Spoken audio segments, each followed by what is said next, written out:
But I tell you, there are some times in life where you fall down and you feel like you don't have the strength to get back up. There comes a time when the blankness of future is so extreme, it is such a black wall of nothingness. Not even of bad things. It's not like there's a cave full of monsters that you're afraid of entering the future. It is just nothingness. The néant, as the French would say, la vide, the void, the emptiness. And it is just horrible. It's horrible to contemplate a futureless future, if that is at all possible. And so you just want to step out of it, to step out of the whole race, the whole business. The monstrosity of being alive overwhelms you. I thought, what kind of purpose do I have to live? I mean, are you just here to live, to die? I mean, is there not a purpose for me? Is there not a purpose in life? And I had questions and no answers. And I asked my mum and dad, why did this happen? I asked doctors, why did this happen? They don't know. There are some things in life that are out of your control that you can't change and you've got to live with. The choice that we have, though, is either to give up or keep on going. The very first thing I want to offer you is empathy. I understand that the feeling is real. This idea that you want to just put an end to the entire game of life. So, beyond my empathy and my care for you, my heart going out to you, I want to offer you this, that there is a law. There's a law in nature, which is that of seasons, right? So, in the wintertime it's cold, right? It's freezing fucking cold in the wintertime, especially if you live in like the north. And it could be so cold that you're miserable.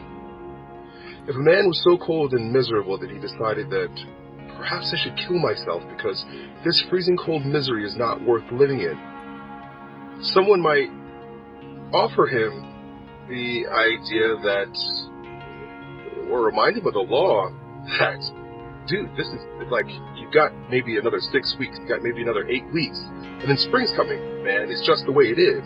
Things cycle through. It's just a season. Right now, I understand it's freezing cold and you feel horrible, and you feel pretty bad about this situation, but hang in there. 70% of illnesses on the planet, all kinds, are self-created. You are able to generate substantial amount of intense emotions and thoughts, but in the wrong direction. You are generating thoughts and emotions which work against you, not for you. You think it's your right to throw tantrums?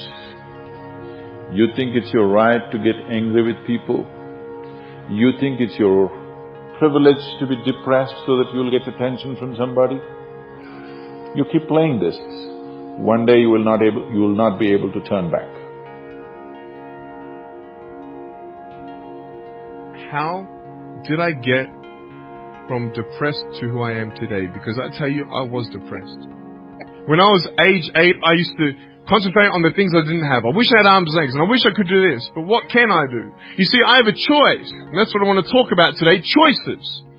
I can either be angry for not having arms and legs or be thankful for my chicken drumstick. You see, I can still do a lot of things. At home, I can brush my teeth, comb my hair, get myself ready in the morning. And I'm traveling around the world. It's amazing. Happiness is a choice. That is what I want to live my life by. You can't always be happy. Listen, I know, I'm not crazy. I realize the realism in always being happy. Sometimes you have to put up with some crap in your life. But if you are always striving to choose happiness, every day you wake up and you say to yourself, you know what, I am going to choose to not let the outside influences of the world affect my mood. I am going to be in charge of how I feel because I am going to choose happiness. I promise you will lead a lot happier life. And at least you can try to, right? You just have to set the necessary conditions for health, necessary incentives for health. both for yourself and your children if you have them. Do not set incentives for sickness. I felt depressed. I felt miserable. I felt at times where it may be better to take my life. But with the wisdom that I gathered in my 33 short years of life, I've come to realize that it's just feeling. And in the same way that feeling cold is diminished, and the misery of feeling cold is diminished by the insight that spring will come, is the same feeling that you should acknowledge, the same law that you should acknowledge, that no matter how miserable things are right now, it is just a season. It's going to pass. The thing that keeps one living is a sense of future, that there will be a tomorrow, and tomorrow I've got to do this, and then the day after I've got to do that. Not that any of these things have a particular logical purpose or a convincing reason to exist, but they somehow keep one going. In the words of Dorothy Parker, a great wit and writer, poet, you might as well live.